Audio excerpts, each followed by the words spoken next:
I'm sorry, what? There you are. All right. It's 6:01. This is the meeting of the City of Gloucester Clean Energy Commission, June 1st. This meeting is recorded by video and audio in accordance with state open meeting law pursuant to section 20 of chapter 20 of the Acts of 2021. This meeting will be conducted by remote participation. Additionally, all votes taken by the Clean Energy Commission during this and future remote meetings will be by roll call.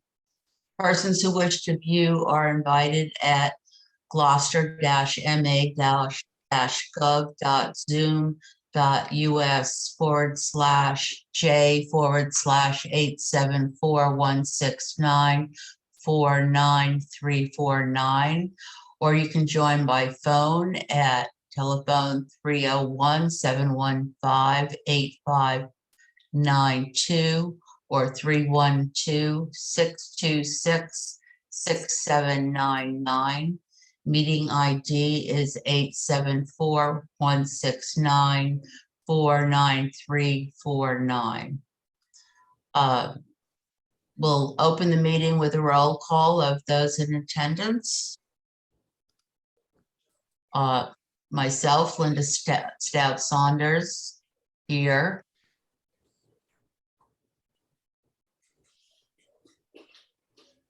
Can everybody? Bob Myers here. Okay. Linda Brayton here. John Moskowitz is here. Okay, good. So we have a quorum of 4.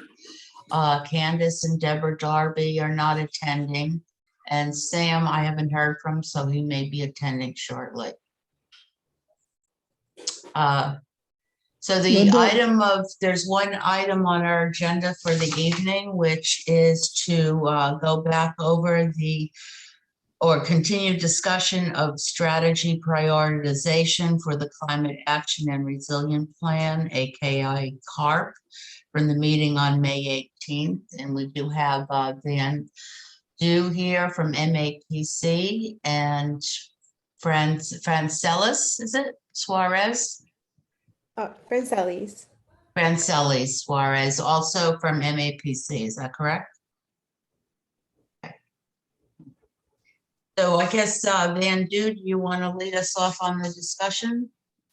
Linda, just Sure, one quick before question. I started, yeah, I was gonna say, Just one Bob, quick question. Yeah, do we do the hand up thing when we want to chat? Is that how we operate? I think that's the easiest, yes. Okay, so just turn on the hand thing. Okay. Correct. Is anybody from the public also attending the meeting? Can you tell? I cannot tell. Gemma would have to let me know. Yes, we have Catherine Fedorowski and Tom Mikas. Okay, thank you very much. Great. Okay, thanks for hosting the meeting again tonight. This is the continuation of our exercise 2 weeks ago, reviewing the list of recommended strategies for the Climate Action and Resilience Plan and the preliminary prioritization scoring that the City of Gloucester's Gemma and Greg and Francelis and I have worked on together. So John, I think you weren't able to join last time, but hopefully you had a chance to look over the spreadsheets. There's a lot, 7 different tabs to go through. But last time we kind of took the initial kind of warming up with the category mobility and social resilience, looking at the preliminary score, total score based on the different evaluation criteria and the remote influence and things like that, just to kind of get a sense of how things rose to the top. So tonight, in the interest of time, I think we'll focus on the remaining 5, which are buildings, infrastructure, energy, natural resources, and waste. So, Fawn, before you guys get too deep into this, because I wasn't here last time, I did go through each of these sheets, and and I think I probably took my own tack on this in that, I have a certain viewpoint, as people on the commission know, and a certain, kind of area of expertise. And there's a lot of stuff in here that I don't really know anything about and can't opine on. And I sort of left that as, something to the side that it's not that there isn't value or merit to those things, but it's just something that's not in my wheelhouse, and really not that I thought was really even in the wheelhouse of this commission. And, so some of that stuff I just, left aside, like the entire waste category. That's, it's not that there isn't a great deal of stuff in there that is worth doing. It's just, I don't think it's something that this committee ought to be taking our time, dealing with, because it's outside of our charter. It's outside of the expertise of anybody on the commission. And so but that was how I looked through this sort of thing. And then the other part I did was, really sort of, again, kind of prioritize things based on what I thought the commission could contribute to. So I sort of focused on things that were in the brown and the blue categories, the city ordinance thing and the city partnership kind of, approach, which is where I think we could or would add value, to some of these discussions. And again, it wasn't that there wasn't sort of merit to any of the other things. It was just kind of not our thing. And so that was the approach I took. I don't know, my sense of what might have gone on based on some of the email traffic I saw was that you guys might have taken a broader approach to this. Yeah, I wasn't expecting any individual member to be an expert in all of the categories. So yeah, your expertise, your background, and your experience, hone into the area that you are familiar with and know more. The idea is that this is not, this is comprehensive in the sense that it's a high level approach looking at all of the different aspect, climate related actions, both mitigation and resiliency measures that the city can take on, whether that is in municipal operations or within the realm of residential action, like residents can take on as actions, right? And as you know, climate change is connecting to all the different facets across, like both built environments, social resiliency, as well as the natural world as well. So yeah, we look to perhaps maybe Deborah, who has some background on waste, to kind of help us guide, the strategies and the prioritization, things like that, for example. But the idea is looking at, what John, I assume it's like the buildings and energy side of thing, right? Or like even mobility, and just like really just have an understanding. Again, the scores are from 1 to 5, right? So it's not by anything like technical. So just wanted your understanding, I think the strategy should have higher greenhouse gas emissions reduction potential, for example, or what can we add to the strategies to increase the equity considerations, to score higher or something like that. And also, I guess the other thing I did was I've been in government for 25 years, and sort of I know what government can and can't do, and there are a lot of sort of aspirational things that are way outside the ability of the city to accomplish. Yeah, I do believe, to set some ambitious and goals and strategies and figure out, prioritize way to achieve that, I think is aspirational and necessary. Right, but we're not going to change federal law in order to have the world we want to live in. Definitely those limitations. So, those sorts of things, there are some of those things that rank kind of high on this list that to me were, I think things that people feel strongly about, but they don't understand how little the city of Gloucester has an ability to affect a change in. And that's kind of where I was getting sidetracked on some things. Yeah. Linda Saunders. Yeah, just so that we're all working off the same spreadsheet and such. Gemma, did you send out that most recent one to all members? Okay, so we're all working off of that, which really basically provided a little more easier reading ability, keep the scoring straight. Great. Awesome. Okay. Linda Brayton.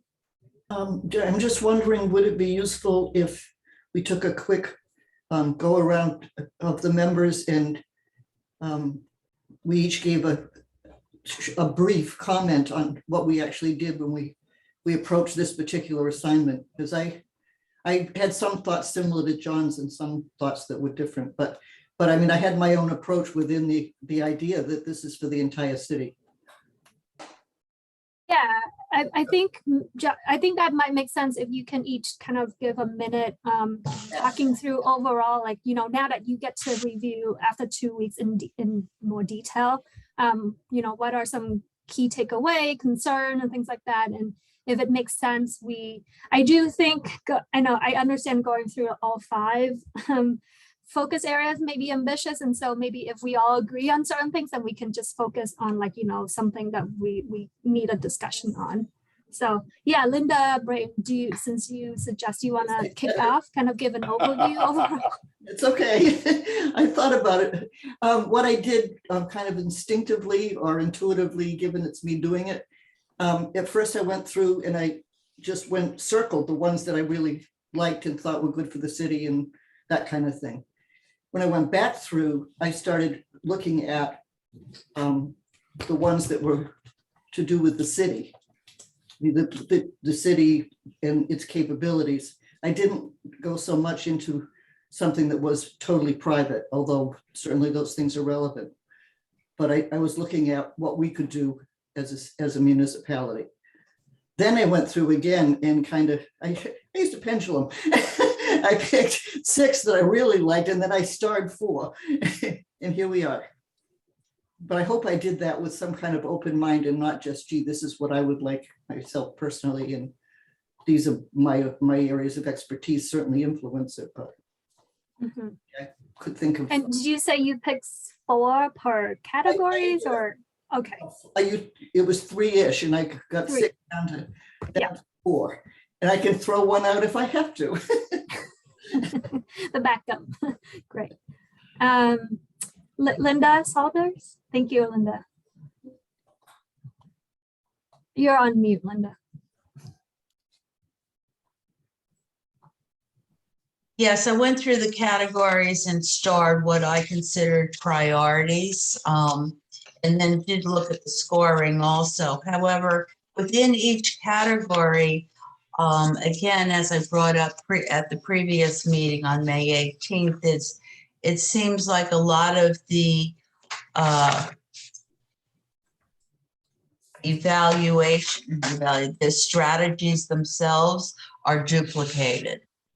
In other words, I feel that certain ones can be consolidated so that we can reduce what we're really evaluating. That's what I did. And I don't think I got to the very last one as far as putting down the duplicates on things.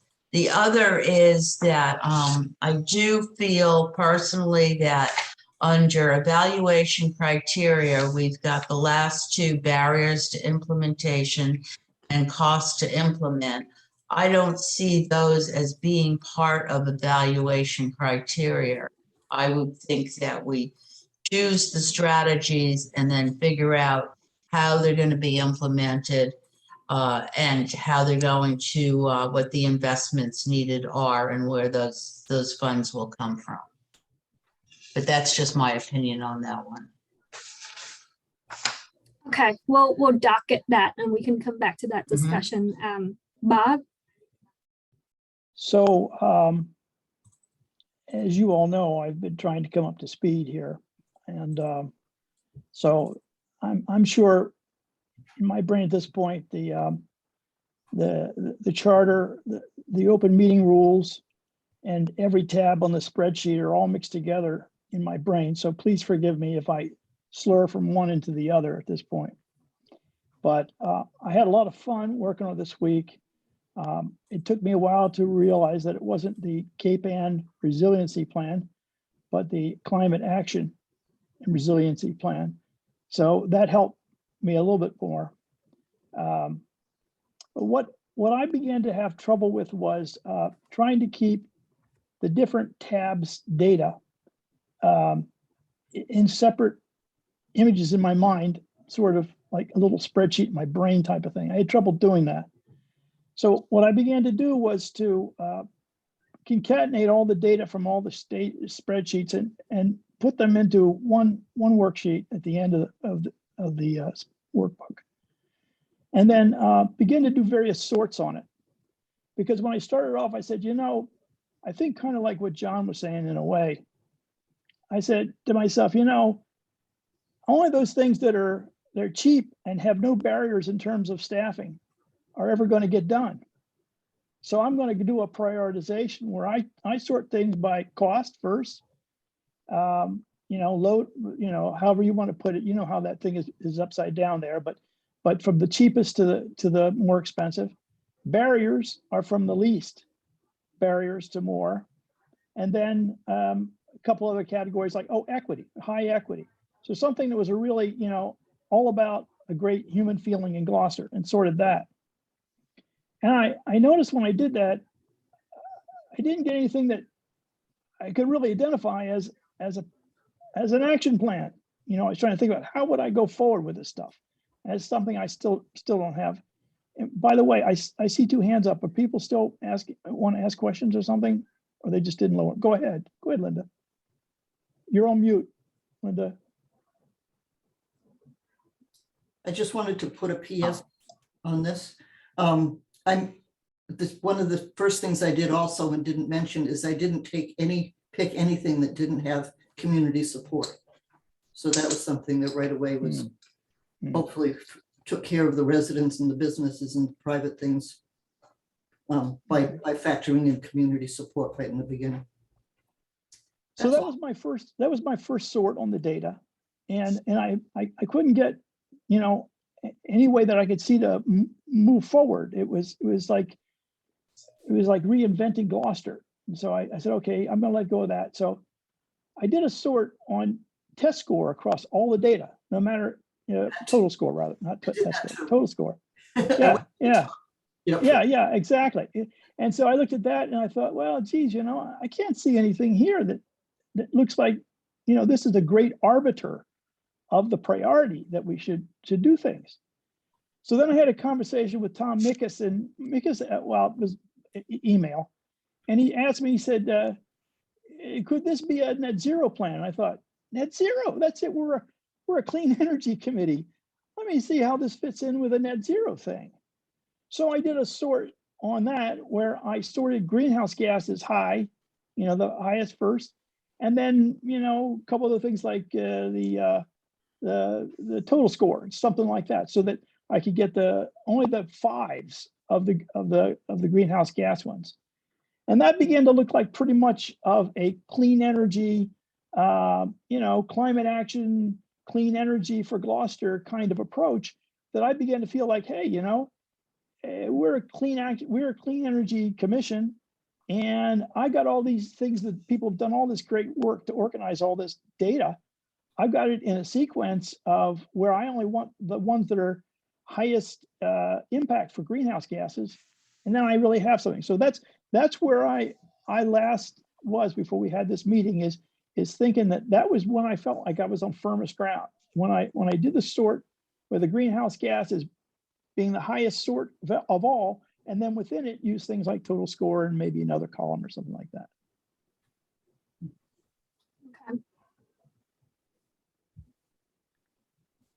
But when you when you use greenhouse gas as kind of like your base, and the one that score high, do you see what I mean? Like, it depends on your perspective, right? Like for Linda Sonder, I think it was, or no, sorry, one of you was about like focusing on cost, or actually no, Bob, that was your story. Like you start from different like kind of like base and use that as your like centering around the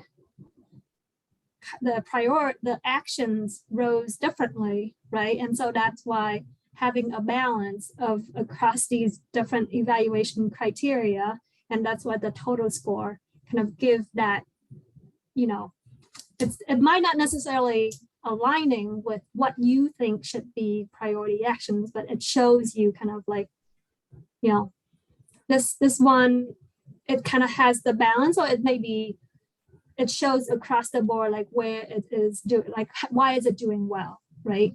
And score higher. Right, and the balance was, you know, your total score was an incredible approach. I just found that there was, I think it's kind of like what John was saying, there's such a wide field of interests in here Right. that after a while I wanted to say, do something for me to the spreadsheet, do something for me that narrows down my vision of what I have to look at, what I have to hold, those sort of juggling balls in the air, that I have to hold those ideas in the air. And if I had a theme or a motif, like the one I settled on, which was greenhouse gas eventually, if I had that, I could look at that and say, hey, let me look at those. And I want the top 10 items sorted out from with greenhouse gas being the most important sorting item. And then I'm going to look at the balance of these things, and within it, of course, the total score. And I'm going to begin to say, hey, you know, this CADA bus one, even though it's number 8 or number 9, I still think that could be a real, you know, and so I could begin to deal with it. But other than that, there were so many items that were so, what we used to call it, siloed into different tabs, that I just, within the few weeks that I've started here, I wasn't able to comprehensively skate across all of them because they are all siloed. So that's why I kept putting them into one big thing, keeping all their data together so that they would never be lost. You know, every line item was always exactly the same, and just sort on those values. And the one that really gave me something that made me feel comfortable as a clean energy commission was to say the impact of greenhouse gases was the one that grounded me best of all. Okay. Good to know. Okay. So with that, do you want to go, should we go into each of the categories and just kind of talk through the top priorities, or like any concerns that you have within? Let's start with the buildings emissions. Van, do you tab. mind sharing your screen? I think last time that was helpful. Oh, Just so people okay. can follow along what you're looking at. And we did, yes. the updated ones I sent have the strategy IDs on them, just so if we're talking about Yeah. something, we'll have a strategy ID on it. And I think that was my bad that I had pulled them off the first time, so I apologize for Gemma, congratulations. You did a great job of making this bigger. And Yeah. that. I'm You're actually welcome. Yeah, got it in my yeah, hand. you did. You did. It was great. Yeah, give me 1 second. Why don't I just pull up the one Gemma have, right? So, Gemma, do you remember when you sent it, Gemma? I think. a while ago. I think it was May 27th. Yes. Okay. It was called June 1, I think, 6/1, Yes, was it? I found it. Oh, it's today.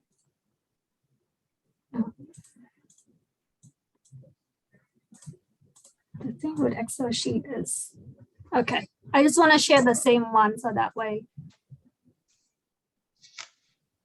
How about now? Is it too That looks small? good. No, that looks it's good to me. actually, it's a nice size. Okay, Yeah, it's fine. great. Okay. Let me just want to make sure. Yeah. This is the total score. Okay. So here are the buildings.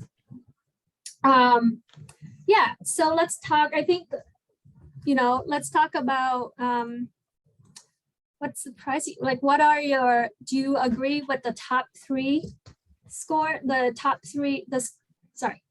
priority actions that score the most here, which is B1, 11, and 9. B1 was one of my 4. Right. Yeah, One of your 4 top, One of of the- top one of my- priority. Okay, The ones that I landed on is, yes. In fact, it probably was, it might have been number one, though I'm not sure of that. I think that's excellent, especially since we're having such discussion yeah. lightly about housing these days and affordable housing. This has seemed like a really good place to interface. John? So I guess, let me just say the two that I took out of this were B9 and B7. But with regard to B1 in particular, one of the things and folks have heard this from me before, this issue of bans on gas hookups right now is still illegal in Massachusetts. And so, that as a topic, until we have legislation at the state level, or we get a different opinion from either the state AG or the SJC of Mass, I don't think that's anything we ought to be talking about or incorporating into anything. And so, and so I tended to focus on, those two things where I think, the stretch code is on everybody's mind anyway. The DOER is going to be coming out with something, and I think that'll have a huge impact. And that's something where we've worked with the city in the past to adopt the previous version of the stretch code to get our initial green communities designation, and is something that, was kind of in the wheelhouse of the commission to work with the council and educate them on the implications of this sort of thing. So that actually ended up a little bit higher on my list of things. So I'll leave that for now. Okay. John, just a quick question. Which one were you talking about in terms of the can't do gas thing? What was Well, that? in item B1, Bob, we're talking about Okay. working with Okay. affordable housing. And it talks about in transitions from gas hookup and feasibility of incorporating on-site, renewable stuff. Now, I think that there's a little bit of overlap between that and B9 in terms of, renewable energy feasibility and that sort of thing. And so this is where I think it was Linda Saunders, was talking about how some of these, might be overlapping when she was reviewing them as well. So that was why B1 really didn't resonate with me. Okay. Okay, I'll go. In this category, B11 is what I start as the one to be my priority. Again, because where I see B11, I also see within B11, B9, B6, and B2 covered, in my opinion. B9, B6, B9, CB, B6, and B2. and 2. B2 is on the next page. Partner with community groups to target information about grants, technical assistance, and utility incentives, etc. To low-income, non-English speaking and elderly populations. As I think I verbalized in the previous meeting, I don't know why we need to distinguish between low-income and all residents when I think that is covered under points for co-benefit potential. So I don't see why we have to have a separate category for that one. So that's the one I start as then to be the priority. Linda, can I ask a question about your approach on that? Because I think I would have had B6 as a city ordinance having the other one subsumed underneath it. And so, that was kind of, just the lens that I looked through that at. So if we're talking about, requirements and helping the city create an ordinance, then the other discussion about B11 would be a subset of that ordinance there. I guess that could be. And John, I didn't make a consideration about realm of influence at all when I did my evaluation, just so you know. I didn't look at that column. John, you may be happy to know that the stretch code came in as part of my first cut too. I'm for it. I just wasn't sure that I was going to put myself totally behind it when I could do something bigger and annoy you. That's, you never annoy me, Linda. It's, Oh, that, are you sure? my kids annoy me, but I'll try harder. my kids and my animals, you're at the top of the list relative to them. Okay. I'll- Okay, Um, so the Could top, I just, Van, just one clarification for Gemma, perhaps? Concerning this, the new stretch code. I thought at the May 18th meeting, we got information from Marcia Hart that that is basically a moot issue at the moment. But this is a plan for the future. Well, we don't know. I mean, it may be 3 years down the road.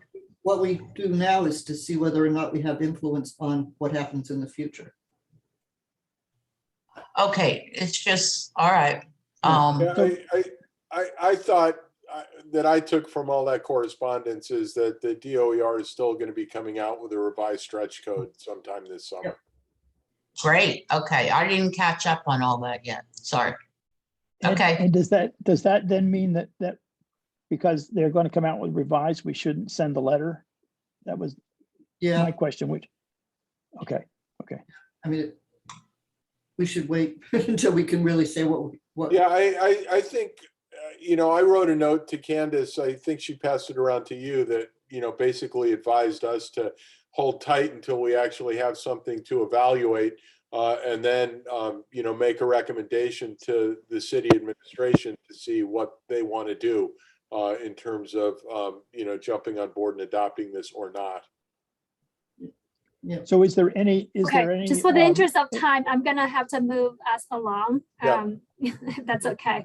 So one more question before we move on to the next category. So it sounds like, we'll take into your comments, and Francelis is kind of noting your comments and things, but it sounds like you're fairly overall like okay with how this kind of rose to the top 4 actions here. Anything at the bottom of this list that didn't score as well that surprised you, or that's concerning you, or that you want to see changes to, or to make to help it score differently? Why is B7 not near the top? Where's B7? B7 is number 4. Oh, that So is we number look 4, at okay. the top, Okay. yeah. Yeah. Oops. Vaughn, this is John. I just see a couple of the lower ones as a little bit duplicative in there, so that, particularly like B8, if you have the stretch code and stuff like that, you're going to be having, those kinds of performance things in there. B5 is the same thing, retro commissioning and that sort of stuff is embedded in a lot of state energy efficiency programs. And so I'm not necessarily leaving those off as bad. I think they're kind of a little bit, there's a little bit of overlap there. John, just Great. to ask you on this, it looks to me like specifically I rated B8 highly because it was specifically talking about reducing greenhouse gas emissions.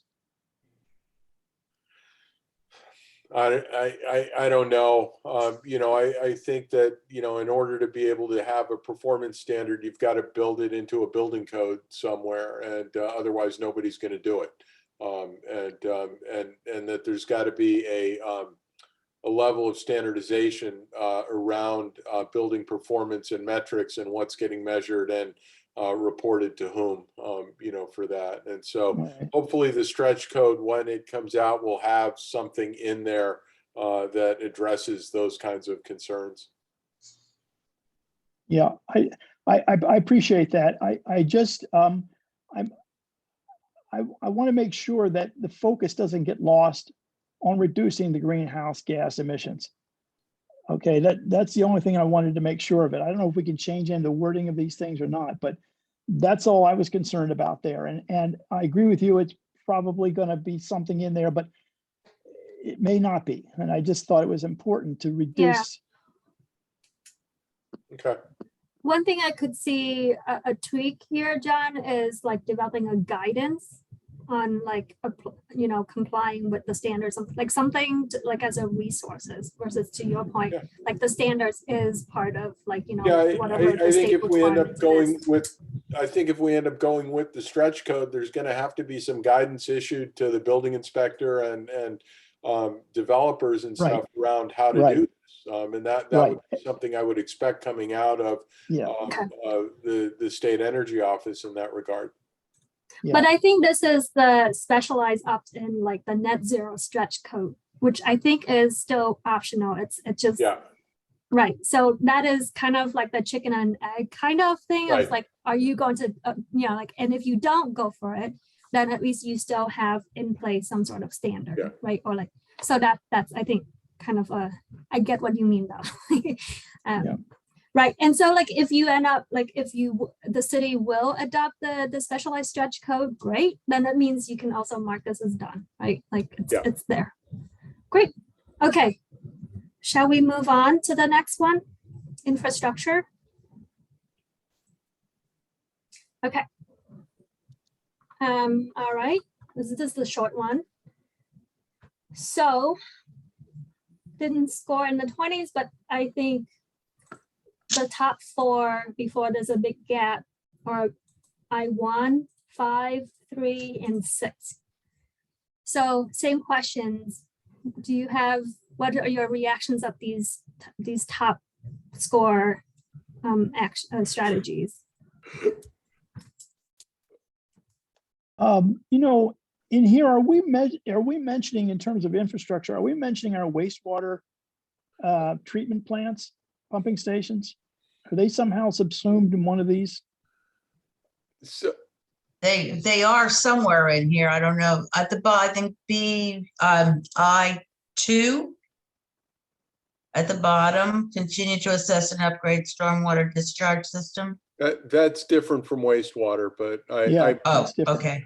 I've got a very, I'll let others go first and then I'll tell you where. I know I read about wastewater somewhere in here. Yeah. Maybe it was a different category. No, it's, This may be a place to digress a bit, and I intended to get this into the subject, into the conversation eventually anyway. I did go to the ARPA listening post Mhm. on May 25th. And the reason I bring it up now is because the mayor has expressed clearly that the wastewater and sewer treatment is a huge priority for him. So a chunk of the ARPA funding is almost undoubtedly going to go there because it's up to his administration how this all happens. But I also maybe later on in the evening would like to take a few minutes just to explain how that listing post went. I did send an email around too. Mhm. I really think what we're doing here tonight, somehow or another, we ought to take some kind of a position, if only to say we're here. We Right. should do something as a commission if we can possibly get it together to do that. And maybe the list we develop from this would take care of it. Remind That's me, not listed under Gemma, waste, is it? sorry. I think we did have something about the wastewater treatment plan, but we decide also that there are a couple projects, right, in grant pursuit to support or improve. So that's why these kind of not specifically spell out. Yes, it was my understanding that we did talk about wastewater, that it sort of fell into one of these, but I think none of them are calling out wastewater specifically that I'm seeing just on first glance. Might be worthwhile to add that. so, And John,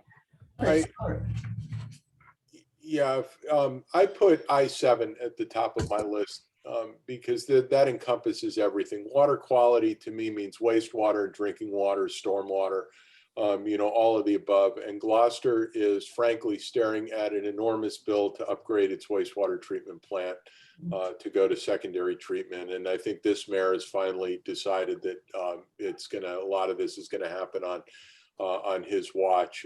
So we spend Bob is right, we spend a lot of energy moving and treating both drinking and wastewater in this city. And there are ways to do it Absolutely. more cleanly and efficiently.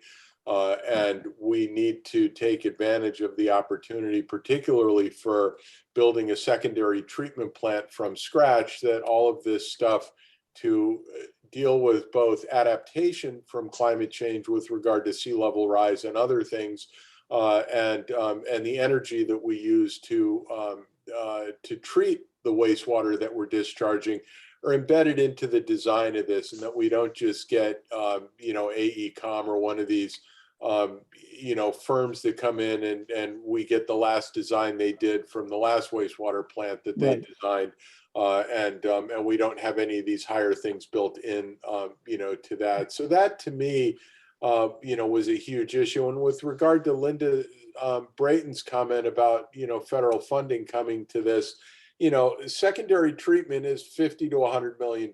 So that's going to be a huge bill that gets put on every water and sewer rate in this city, for all of us. And there are those of us that'll kind of yawn and pay the extra bill. And there are those of us for whom this is going to be a big expense. And, so we want to incorporate equity into this discussion.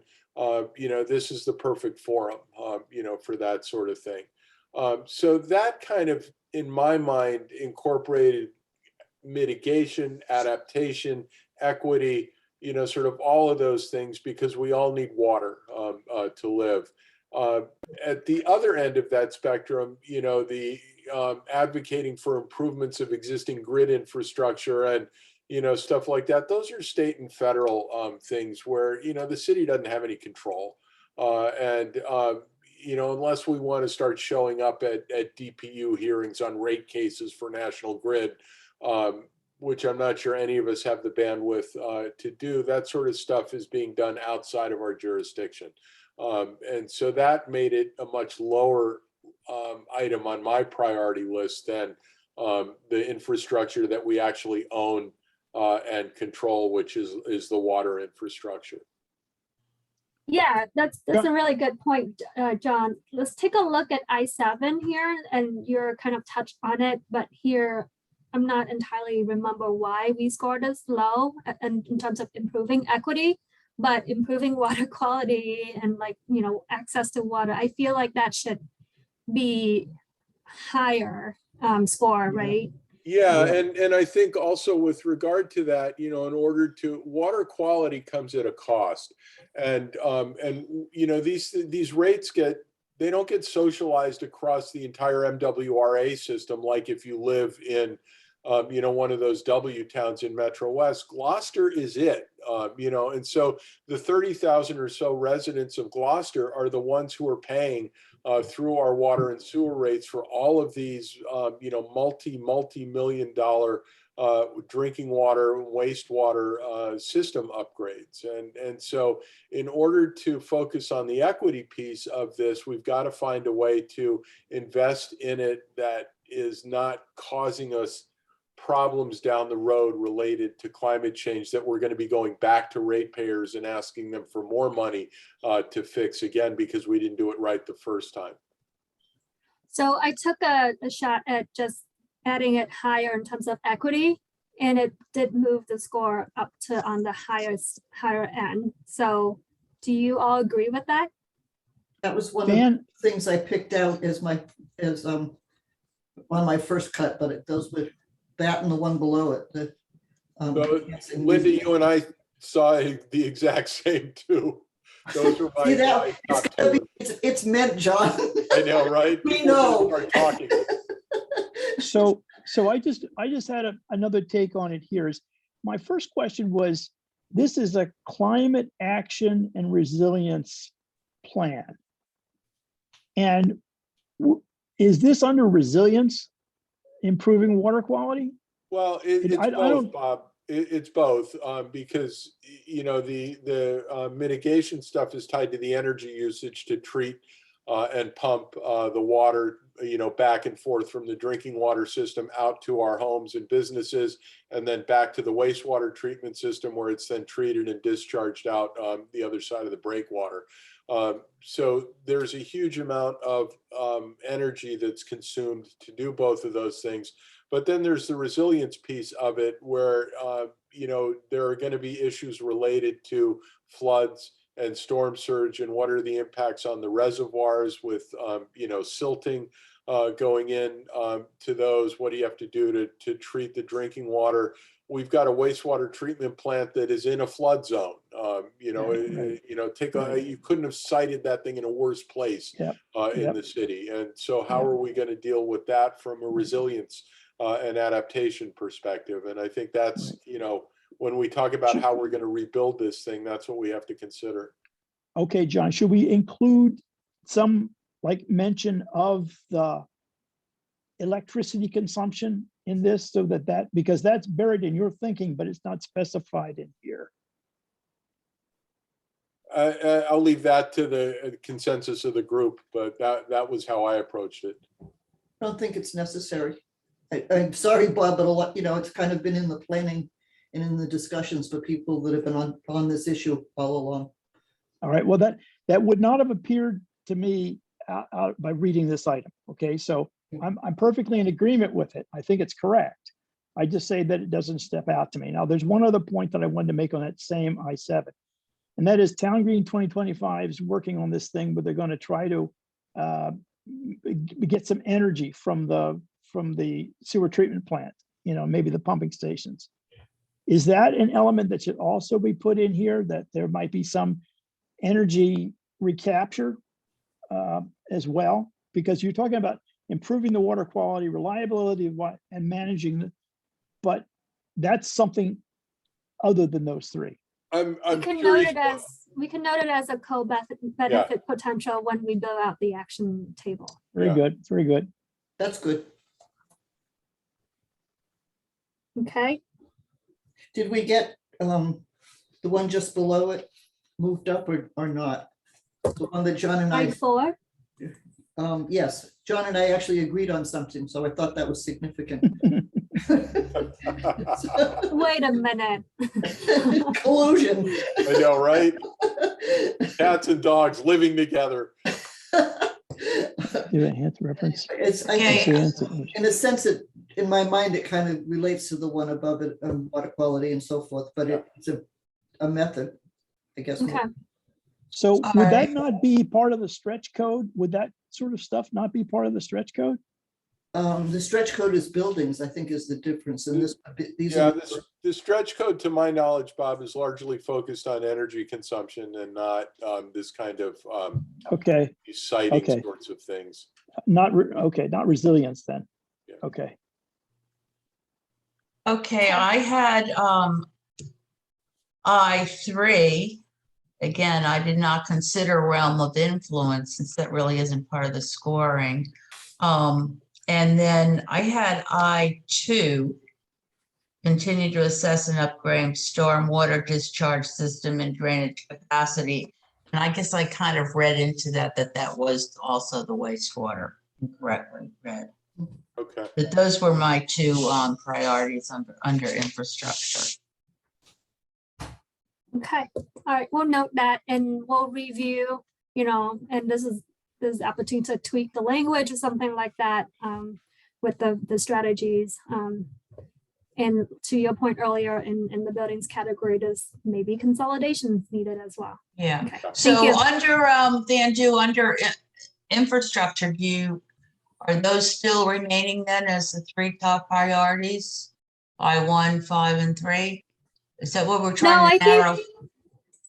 I think we have some good suggestions here. Like, for example, we need to review this again. Got it. But like say Okay. I7, improve, we missed that equity piece of it. And also I think there's something to do with greenhouse gas reduction here. So we'll play again with the score, but again, these scores doesn't dictate the final kind of like top priority. Like these discussions is what helpful to know, right? Because you help us ground truth it, to be honest. so are we still saying that I1 should be a top item?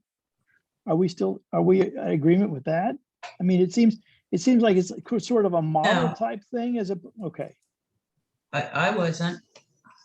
Okay, That's let's why I get the thought we top. were trying to narrow it down a bit. Yeah, In yeah. some cases, I guess we're not. Okay.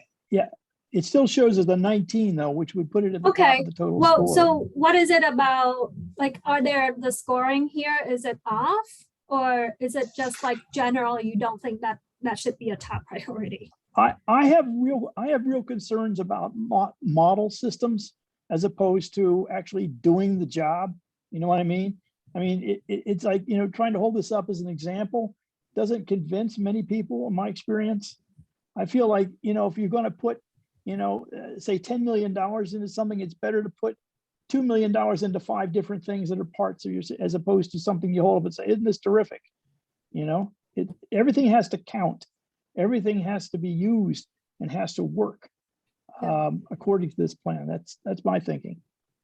I would, sorry, this is kind of, personally, I would argue this is like, you know, a lead by example action that we have here, right? Like there are things that not everyone wants to be a trendsetter, but if it is within the capacity and ability of the municipal operations to do this, to showcase and demonstrate that it works or not, but you know, there's some best practices here so that, you know, it can be scaled up or expand, and it kind of built that comfort level for residents to take on the implementation of it, right? You know, that's a good argument. I'll tell you what happened years ago. Mayor Safacia took us down to Plymouth to look at wind turbines. We didn't have a model wind turbine here, but that was enough to convince me. They took me on a bus. They took us all on a bus. I went And we went down too. there and saw it. I was Did there, you go?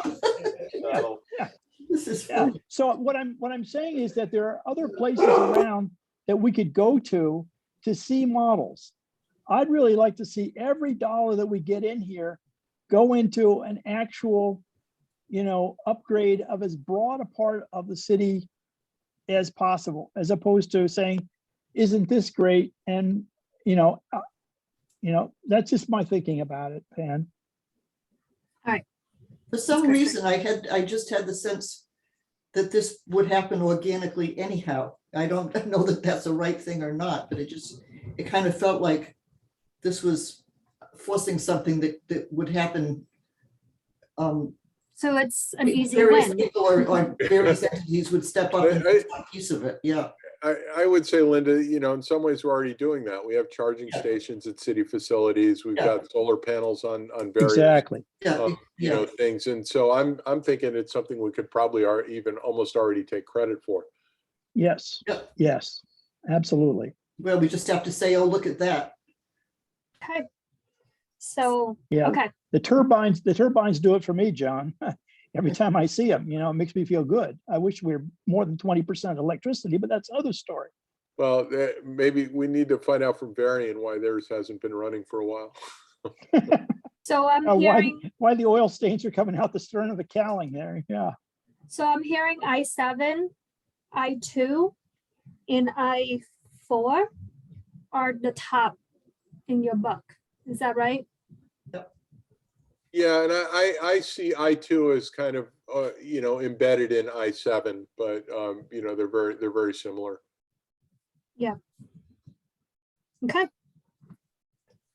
All right. Yeah, I'm not so concerned about I2. I really am not. I mean, I think, you know, we've got a few places we got to work on the stormwater, but I mean, maybe I don't know about it, but if you do, please go ahead with it. But I mean, I just don't see stormwater being anything close to what wastewater is. Well, we spent a lot of money separating stormwater and wastewater, you know, over the last 20 years in Gloucester through Right. these combined sewer overflow projects, which has reduced the amount of water that we have to treat at the wastewater plant, which has Right. an impact on energy consumption. So, you know, the two are interrelated given the age of the city and the age of the underground infrastructure that we have here.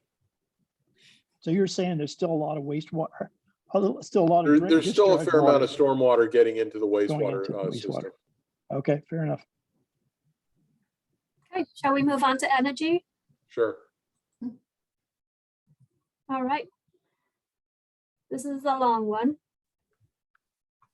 as it should. Okay, so the top 1, 2, 3. I'm just calling all of them in the 20 and above score. So I2, I6, 3, 10, and 1. There's 5 in here that score, that rose to the top for the scoring. Whoa, is Bob's screen just red on your screen too, or no? Is it, oh, never mind. All right, what do you think? Your take on these reaction? I went down some distance down the page. The first thing that I got was one of my last picks was the ensure designated shelters and facilities used for emergencies are retrofitted, et cetera, et cetera. Because I worry about emergency shelters. You And- worry yeah. about, I actually get into the mindset of microgrids and so forth, and areas where people can shelter when Yeah. seawalls break or whatever horrible thing happens to us. So it I just, agree, I agree, Linda. I saw that as my top. oh, there we go. Look, agreement again. Look, The life safety codes dictate that you have backup generation at those places for when power goes out. The issue is that they're usually diesel gen sets that are there, which is not something we necessarily want to encourage, but Exactly.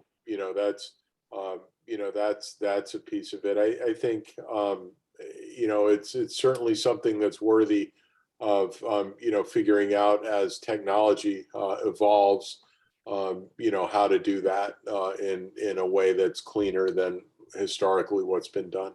and doesn't flood. Well, Yes, One would hope, right? or is waterproof. Yeah, all that windproof.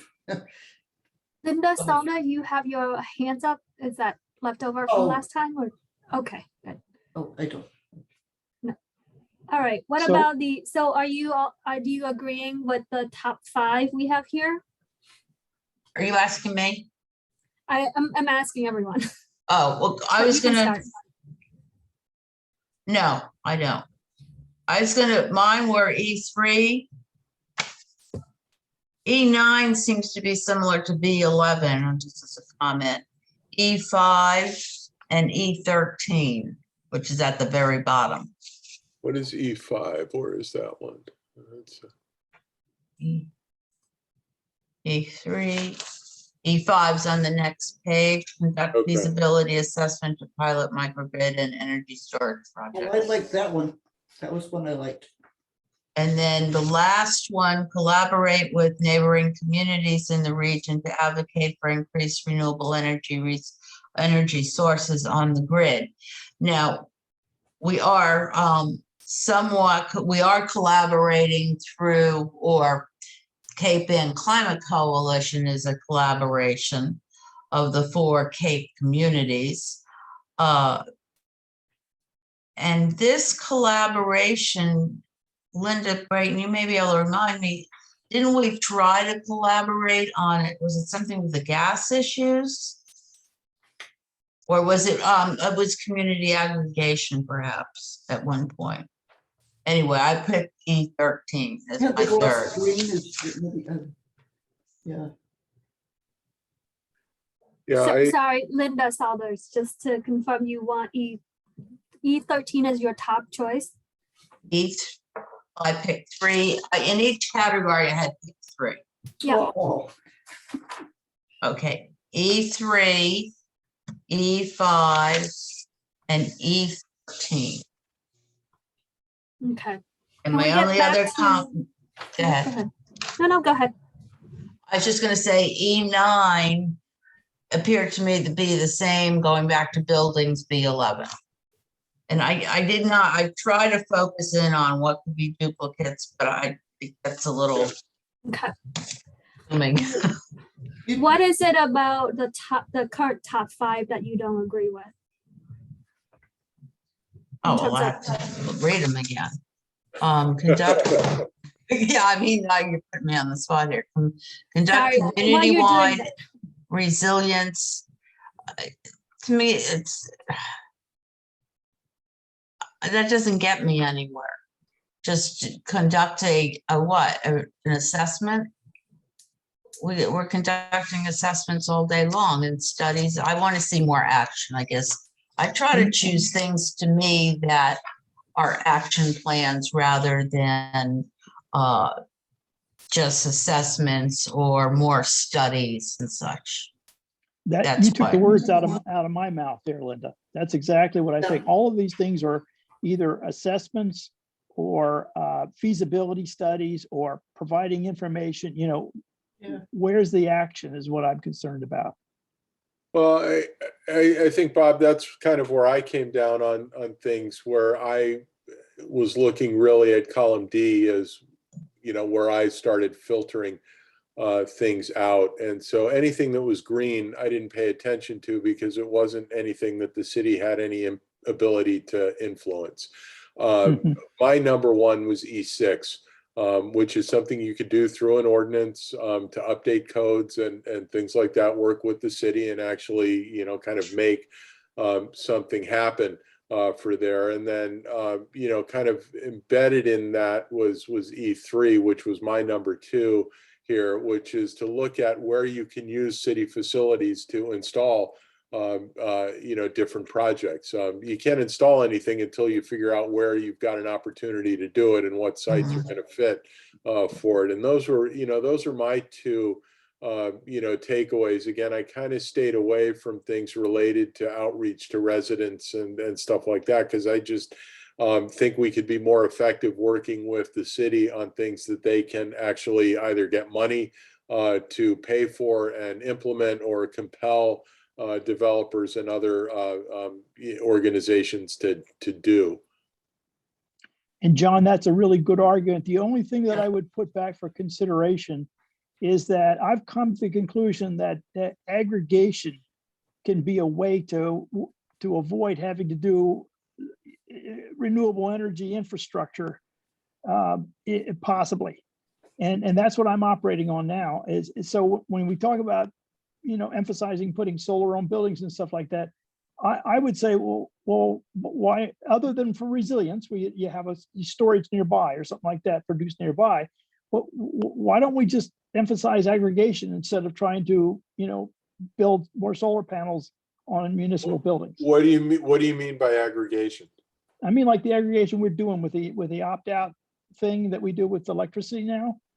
So that kind of thing. So like, in other words, I'm saying I have solar panels on my house, but I'm at this point saying I'm not going to put any more solar panels on my house. I'm going to just adopt 100% aggregation, green aggregation.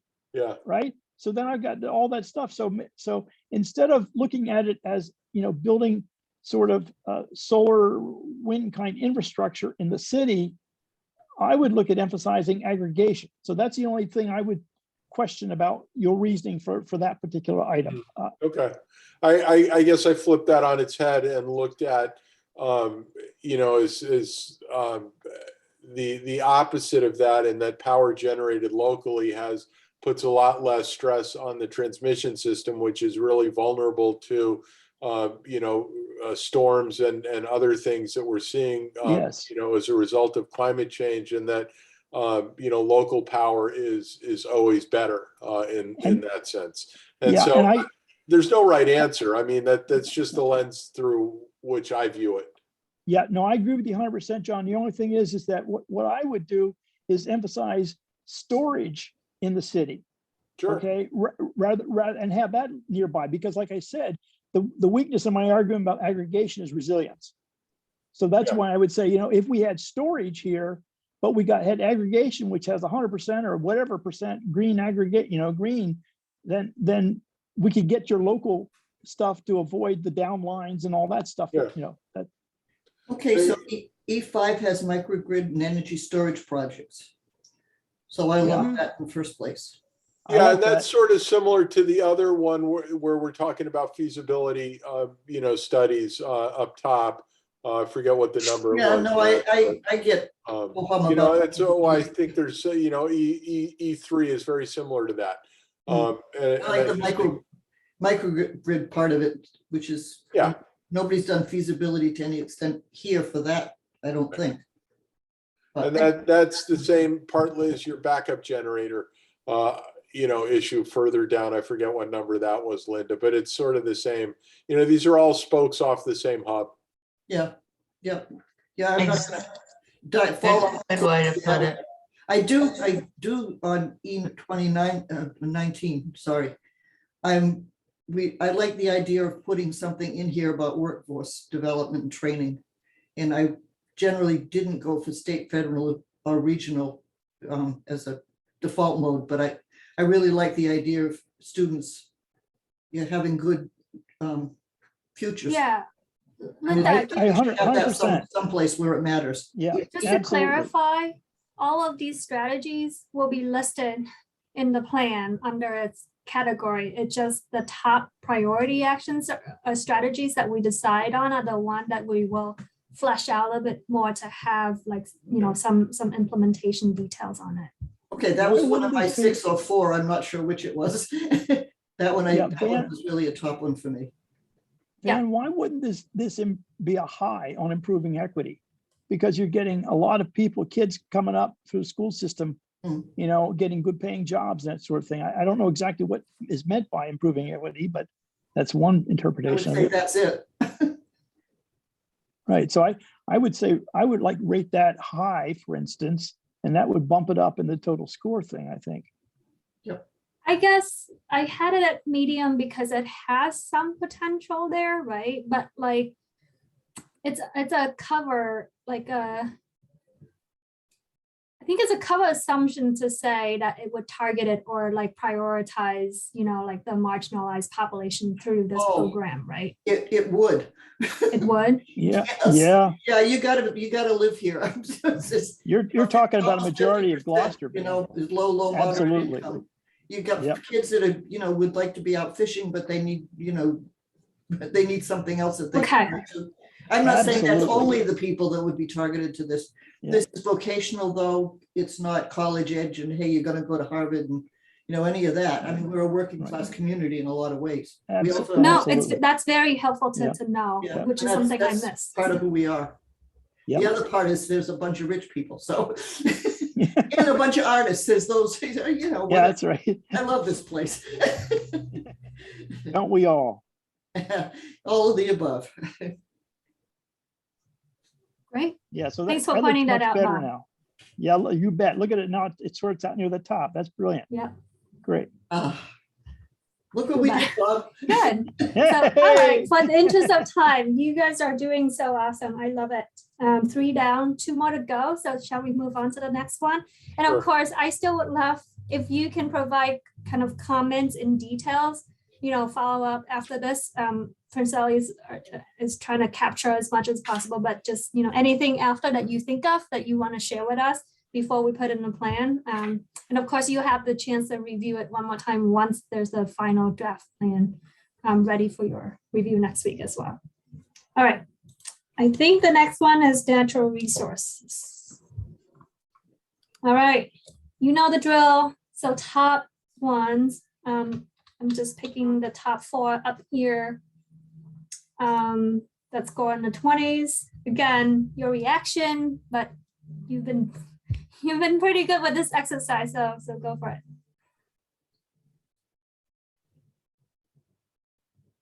My high natural resource was NR8, and right below it, I had NR2 and NR6. What did I have? Vulnerabilities. Okay. I'm going to ask you the same questions I asked Linda earlier. Which one that rose to the top here that you disagree with or you're concerning about? So I guess it's 10. You didn't have 10. I didn't have 10 or 5 in my top ones, but top 4. I didn't have it in my top 4 anyway. I had NR1 in about 15th place in my sort.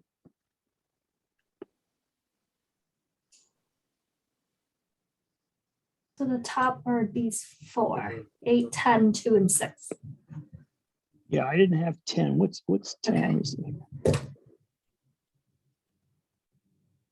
I think 10 kind of overlapped in my mind with the infrastructure section. And that was probably my number 1 thing in this. And then my other one was NR7, which is, again, getting to an ordinance that is tied to addressing, Mhm. climate change issues in our built environment. Yeah, and on that note, John, because I had NR7, but then I put a note on here that I can't go back to it right now, the same or as infrastructure number 4, I-4. Yeah, And then I Right. had NR1, implement city's open space recreation plan. yeah, I don't know how that falls under CARP, but I guess it does. but- Yeah, I would question that.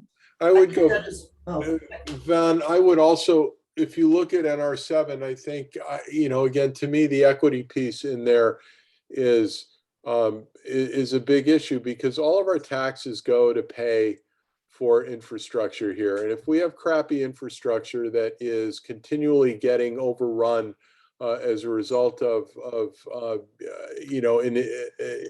inefficient or insufficient adaptation built into how we do this stuff, and we can go back to the wastewater plant in for there. That puts a larger burden on lower income people in the sense that you're going to have higher taxes, you're going to have higher water and sewer rates and other things in order to rebuild this stuff. And so I personally would recategorize that low to high in terms of how we look at equity, with regard to that, because infrastructure is not free. We all pay for it.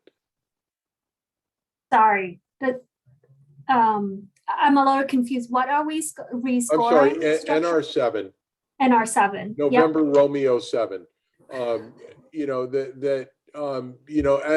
When we do infrastructure, if you're not doing it right, you're doing it again. And those costs continue to be imposed on residents, particularly for water infrastructure. And so, getting it right, getting it sort of in a way that deals with potential climate change impacts in the future, the first time makes it so that we don't have to rebuild it sooner than we would otherwise do, and that you're keeping the costs at a manageable level for future generations. So for that, I rank that higher for me. That was one of my top 2 in this section. But I think if even if you move the equity piece from a low to a medium as opposed to a low to a high, I think you would score that differently. And I think the GHG reduction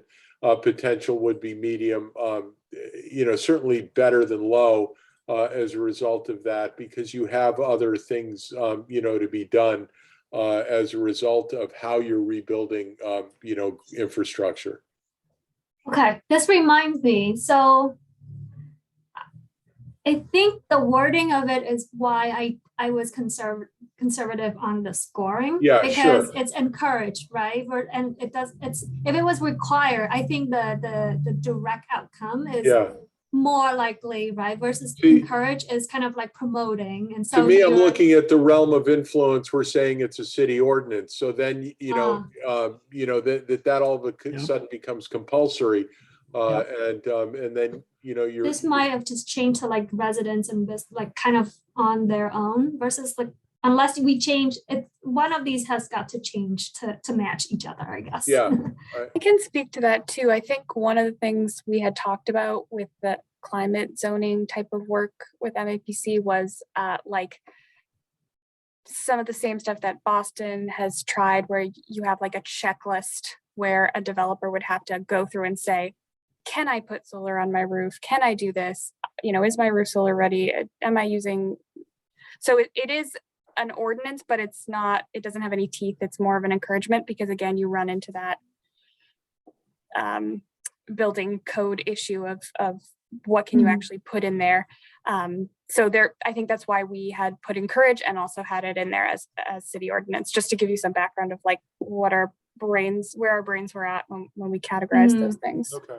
Is there any way to Would it be do some extra go ahead. for doing it? I'm not sure how, some incentives. Yeah, I think you can do incentives, and Van might have more insight on this than I do, and certainly other folks at MAPC who we've been working on with this, but these things are being tested out in the world right now from how I understand it.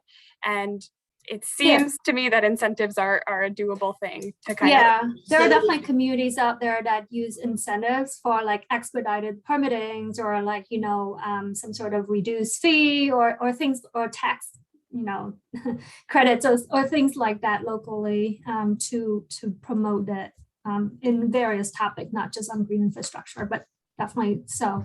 So does it Well, make sense just to a- change the wording just a- or? What if Just we a question change the before- word encourage, we change that to incentivize? What do you think, Gemma? Yeah, Could- I think could I- that would make could- sense. Go Just ahead, to ask a Bob. Sorry. question, yeah, just before you go to that point, is this not actually subsumed in the green stretch code? There isn't a. What is the green? Is- The Isn't stretch- there a stretch code that's going to be very green? Isn't that what the No, stretch that's code's really about? only buildings that. Yeah. That's a Stretch building. code is just focusing on the buildings. But I mean, you got green roofs and walls, you know, That's you've got, not part of the stretch code. say That's- again, It's not part of the stretch code. The stretch code is building code.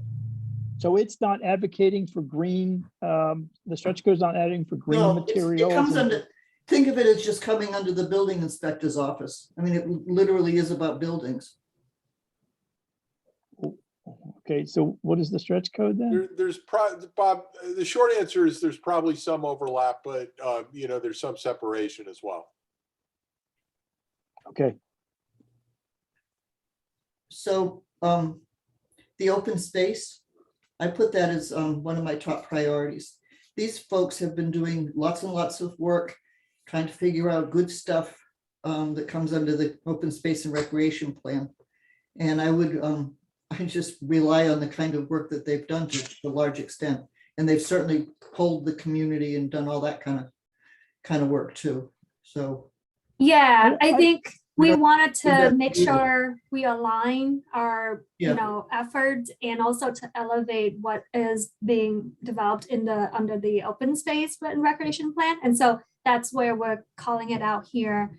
I know there was a question earlier why it's in here, but just to kind of align it and make sure that, like, you know, especially for this plan or for the folks that implementing this plan or in the climate realm to help, you know, at least advance also the actions in the open space plan that are specifically, you know, can help talked about or, you know, improving flood resilience and protecting resources and things like that. So kind of like just Yeah. elevating that piece. Yeah. So so Yeah, I what mean, would be an example of an important flood resilience that we're protecting? Salt the Great marshes? Marsh, Okay, the Great Marshes of Yeah. okay, wetlands. okay. wetlands. And yeah. what does sequestration mean? Taking carbon out of the atmosphere, like trees pull Mhm. carbon out of the atmosphere. Anything that Okay, contains carbon. okay. And how do recreational resources fit into those as a trio? Well, how do you use your open space? How do you use Dogtown? That's the, you know, the trees, Dogtown's all trees, you know, what do you do with the waterfront? Okay. Do we use it wisely? Are we good stewards, or do we let it get totally desecrated by whatever? Yeah, I don't want to be too picky here. I mean, it seems like we could leave off the last one from a CARP type report, but I'm Oh. not going to pick away. Seriously, Bob, check it out, what they've been doing, and, you know, they've got their page. And the open space plan is under community development. Yeah, it would be. But, you know, see And what's actually in it, because it's bigger than you're thinking it is. All right, but they do something that is related to climate action or resilience. Yeah, I mean, taking care of your open space and your trees and your water and your so forth. You know, all the natural resources certainly make a difference to whether or not we, for example, burn up because all the trees are dry and that kind of thing. Okay, okay. Yeah. And that's a quick and dirty explanation, but it's absolutely what we do with our natural resources makes a huge difference on whether we burn up, flood, or go up in a tornado, et cetera. Okay. And And maintaining it, recreation resources can also serve as like a cooling center during heat waves and things like that. Hmm. You know, if there are like appropriate. Yeah. Right, but I mean, you're That's the not trick. talking about building baseball fields or something like that, are you?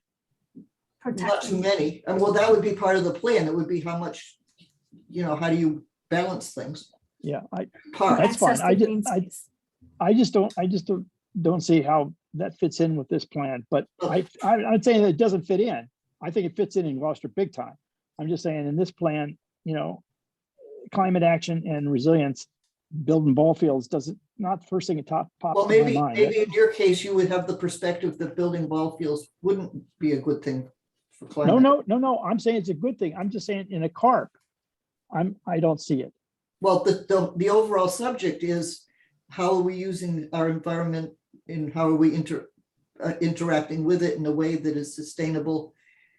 People can get to recreate and walking trails. That's a way to preserve trees, which do carbon sequestration. It's all. I can into- send you some information after, Bob, in terms of the benefits of the natural environment in terms of as mitigation and resilience measures. I can follow I up with you agree after I that. agree with all that. I'm just questioning if building ball fields is That's not another what this plan example. is. I mean, you really need Right. to look at the entire plan to see, that it's not Yeah. just about ball fields. Although certainly they're in there. Okay. Linda? yeah, Yes. it just popped out on me. So I'm looking, because you had asked the question, why not choose NR8? The first one, which is the highest scoring one. And I realized under greenhouse gas reduction, it's got a score of medium. And then I looked at mobility to remind myself. And mobility, such as, transit, buses, EV stations, all under greenhouse gas reduction have a score of medium. And I don't see that tree coverage in that is a score medium for greenhouse gas reduction. I don't think that it's been demonstrated. We don't have a rainforest here. So with the little bit that you could cover, yeah, it'd be wonderful to do, but I don't see that. You think it should be scored. lower? Yes. Yeah, I agree. And so when I Makes started sense. looking, I did not assess all the scores on everything either, but that kind of popped out at me when I was asked that question. So. Okay. And I guess you could almost make the same argument then for NR1 concerning the implementation of city open space, because that also has a score of medium for greenhouse gas reduction. Very fair point.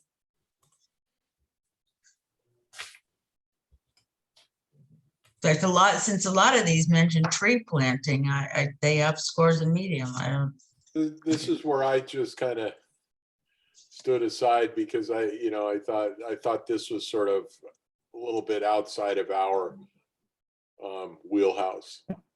Okay. Not, Yeah, not it's that just- any of these things, all of these things aren't interesting and worthy. I'm just, Yes. I have no expertise in this area. Yeah, So, I just agree. in the interest of time and to move on, right now, you can tell me afterward, follow up after this conversation too, but I have NR7, which hugely, I think this is like the highest across all the board I've seen in terms of the score, 27, NR7, NR10, 2, and 6 as kind of the top score. Right? you lost me. NR7. NR7, That's the Um, infrastructure piece. yeah. Linda. Are we still sticking with NR10 as we want to assess? That's one Oh, of our- right. That's under I4. okay, Yeah, I do think there's some overlap with the infrastructure section. with Yeah. That one. okay. So NR7, NR2, and NR6 are the top. Sure. Still feel bad about the open space. Program. It will still be there, Linda, Okay, but it won't, it doesn't have to be a priority in this you plan. know what, it could The be, good news is it's a plan on its own too. well, it could Right. be, it's a strategy of how to get it done, actually, in a certain way too. Could look at it that way. This is how to get it done. Go to these. Yeah, I think this is kind of a good opportunity to provide partnerships that help make sure, like, especially those that have that climate component be implemented and prioritized in that plan, right? But I'm sure there's a team to help implement that plan more comprehensively. I'll bet everybody here is learning something, or many somethings that are new, just from the discussion. I certainly. All right, I'm finding- going to move us on to mobility. Sorry. We're is it we're mobility? skipping waste. Waste. We did mobility last time already. Yeah. So this is your last one. Now, this is just solid waste, is that correct? No. This is just solid waste. Yeah. Oh, So maybe we should call it solid waste instead of draft waste. Because I think of wastewater and Yeah, I kind of think of wastewater under infrastructure as part of the infrastructure system. Right. We actually did Okay. call it solid waste. We just didn't call it that in the tab because Oh, yeah. we didn't want to write it all out. But if Oh. you see it's SW, that's There stands you for go. solid waste. there Yeah, you yeah. go. Okay. I knew I'd Good. seen it Thank you. somewhere. Thanks for calling that out. Yeah, I forgot. All right. So a short list here. We have really just top two, and then it's drastically 5 points below. So solid waste. I think if we might want to follow up with Deborah too, Gemma. I know this is kind of in her wheelhouse a little bit, so she might have some additional feedback for us to consider as well. But top two, what do you think? Again, I think with SW4, we don't, that's outside of the city's ability to impact. Those decisions are made at pay grades way above ours. And so, I would argue that the barriers to implementation for something like that are pretty darn high. And so I wouldn't, I think those are things where, the mayor can decide to get involved in if he wants to kind of advocate through his connections at the State House, for some sort of statewide change, for those sorts of things. But it's really, for us to be able to do at our level, I think it's just a stretch. Yeah. And I would add to that, if you look at the greenhouse gas reduction, it's low in every single one. So, it's not a big gain for greenhouse gas reduction. Yeah. I just would comment that when I was going to those MMA energy policy meetings, this was something that was a bit of a hot topic. They were like bottle bills and stuff like that. And they were advocating, the word is advocate. I'm not jumping in and saying we have to make this a top priority, but there's more to it than it would only be local. Yeah, the point about local versus statewide, Linda, is that, as a locality, we don't have the ability to change state policy. What we do have an ability to do is deal with, stuff generated at a local level. So if you talk about SW5, that's something you can do within the school system. And that's something that can happen at a local level. I would argue that SW1 we're already doing. I go to the compost yard once a month with all the crap my yard generates. Me too. For that. It's right around the corner. That's already there. This is, Well, some no. of these things are things that we can impact. I'd also say that, the way most cities in Massachusetts handle solid waste is you're sending them off to the local garbage incinerator. The bulk of solid waste in our state is burned to produce electricity. You can argue whether that's good or bad, but that's kind of what we are. So there are emissions related to the transportation of that stuff over to the incinerator. There are emissions related to the combustion of those things in an incinerator. and all. And so, you know, the evaluation of the greenhouse gas reduction potential, I think, is probably not assessed properly in the discussion here for this. I mean, these I mean- are like broad, high level Yeah, action, right? And like if you just kind of look at SW5, keep in mind too, like the greenhouse gas emissions for waste portion in Gloucester is a little bit over, I want to say less than 4%, like 3 or Yeah. 4%. It's a small sliver. But at the same time, to your point, John, like if we can keep, you know, waste out of landfill, that also has that indirect greenhouse gas reduction in terms of that transportation, right. The diversion Right. or things something like that. And so That's an argument. Yeah, that's an argument.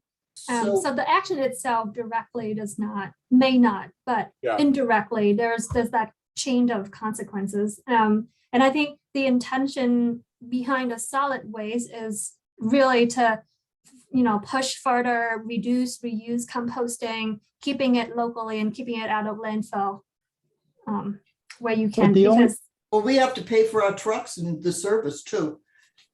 right, that's Getting off the what's way. currently, right? So if you aim towards zero waste goal or like, you know, reduce it, like what could that look like to kind of, you know, reduce those changing the system of waste hauling and waste management? So So- why wouldn't we put SW2 at the top then? That seems to cover all that stuff. Yeah, I would agree.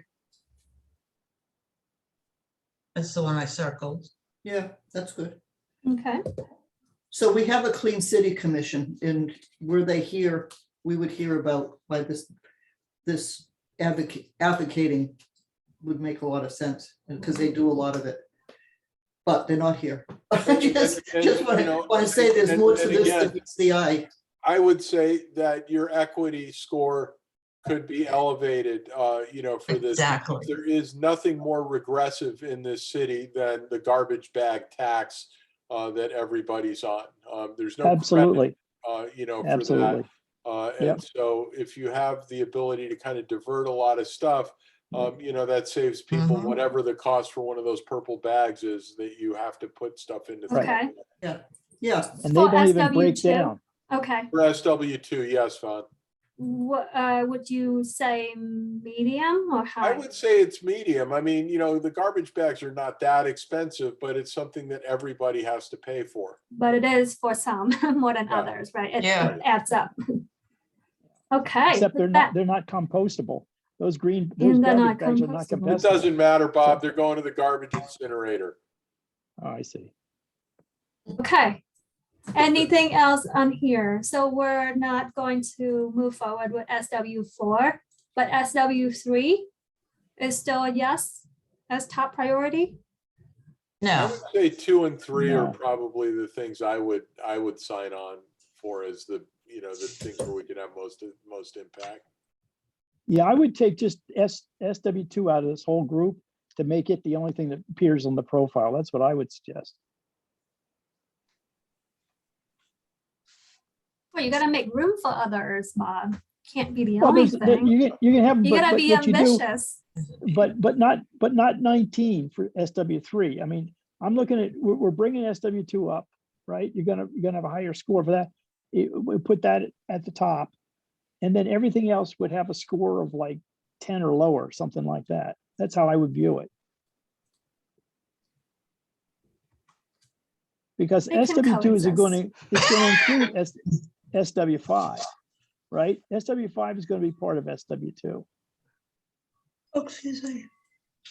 right? Because it's doing composting. SW3, you mean? They're different because SW2 is, yes, in like exploring initiatives to increase waste diversion, right? So the actual projects to help you get to like that recycling, composting, waste diversion, waste management. But SW3 is about that promotion, like educational and outreach as well. So not only that you're doing the work, but also I think personally it's not just Gloucester, but regionally we can still need, you know, better signage, better education. Folks still confused between like what to do, Sure. right? So I think communicating that is just as critically important. But would you agree that SW5 is a subset of SW2 and SW3? Yeah, 5 is subset of 3 and 2. That's what I'm proposing. Yeah, I think 5 is more specifically in school, right? Right. Like working with Right. school on that. But yeah, I mean, if anything, all of these touch on composting, reuse, and recycling. Yep. And then And it's your under point- the I umbrella take of your- solid waste. Yeah, I take your point entirely. If we don't deal with composting, we're going to be off-gassing somewhere else. So, Mhm. well, unless it's incinerated, John. So you're saying if it's incinerated, what, we don't have the off-gassing? Not Is here. that your argument? Huh? It's not incinerated here. That means it's gonna be carried somewhere. yeah, it's shipped to Covanta or Resco or one of those places. I But don't know I don't know where Hiltz, who's our waste hauler, takes it, but they have an arrangement with somebody. But John, I'm specifically asking if our trash, if our garbage, whatever it's called, has all the foodstuffs mixed in with it, and it's incinerated, then we don't have an off-gassing issue like Van brought up earlier. And off-gassing, you mean as it decomposes in a compost heap? Right, Yeah, right. So I mean, if you put the stuff with all the food stuff in that field that's along 128 there with the pipes coming up out of it, that's because it's off-gassing the old trash dump down yeah, there that's along an 128. old landfill that's venting methane. Exactly. So in our case, none of our trash, none of our garbage goes to a landfill. It all Right, goes up a smokestack. Yeah. So it's not an issue, even though I'm except strongly in favor. except what gets composted. So, So they separate it. yeah, oh, there oh. are, so right, there is a what we compost compost. yard in Gloucester. It's off of Yeah. Cherry Street. Yeah. And there's a lot of, but that's mostly for yard waste. And there Right. are some private compost haulers that service Gloucester that have a facility out off of Concord Street. They're out past Marshall's Farm Stand, and that there are compost bins that people put their food waste into, and then that gets picked up separately on whatever garbage day they have, and so there is another facility out there that is composting food waste from residences and doing that. So we take from that even though we incinerate all the garbage, we still want to support composting of food and brush and stuff like that. So we go ahead. The idea is that you reduce your trash. And, like, I just want to remind you also that this is this very small sliver of the greenhouse gas emission sources in Gloucester overall.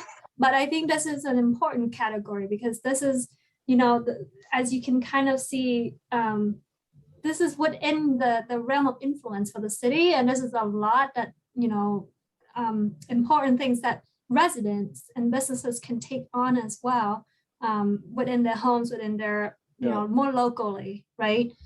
To reduce trash, whether that's going to go into the landfill down on 128 or it's going to the incineration. I think 100% of your trash, if they are trash, go to incineration anyway. Yeah. Right. So we want to reduce just even that amount of trash as much as possible. Because say what you want about it, incinerators are the single biggest source of NOx pollution in New England. Oh, great. And they're not generally all that clean. And so Okay. All right. there's a All lot right, of I got other it. stuff Right. because of what people tend to put in their garbage that, All right. that is burned and comes up Yeah. the stack and All right. those things. So we want SW5 to be back in the top performers here. That's all, right? Because Do we it's a agree? composting option at Gloucester Public Schools. Sure. I have SW2, 3, and 5 as the top. Yeah. Those would be That's what my I see. top three. Yep, Okay. me too. All right. Well, I'd like to congratulate you all on finishing all 7 planning areas. John, we did mobility and social resilience I'm last sure you time. guys covered it but- fine. If you take a look and have any questions, Yeah, I please share have to comments walk a with us. fine line with the mobility thing because of all the school bus money that's coming out of my office for That's right. bus electrification. So I'm sure you guys handled that well. Linda? Yes, I know we worked on these previously, and I assume what we're looking at here tonight is doesn't reflect if we chose any particular priorities in either mobility or social resilience. And the second comment I have on social resilience, I wonder if something's wrong, because social resilience has high for greenhouse gas reduction all the way down the line, except for one at medium, whereas mobility has no high for greenhouse gas reduction. It has a mix of medium and low.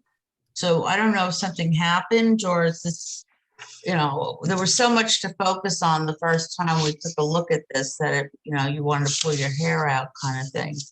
Sorry. Yeah, I'm not sure if Um, you're looking at the right list, but I'm social looking resilience at- have all low greenhouse gas reduction potential. So what am I Yeah. looking? Improving equity. Wait, greenhouse, social resilience. Greenhouse gas reduction. Mine all say high. The columns are backwards. You got community resilience is G, and greenhouse gas. Whereas if you look at waste, greenhouse gas is the previous column. Maybe that was when I did the printed version. I was copy pasting the column headers in. It's possible I made a typo there on copying those in.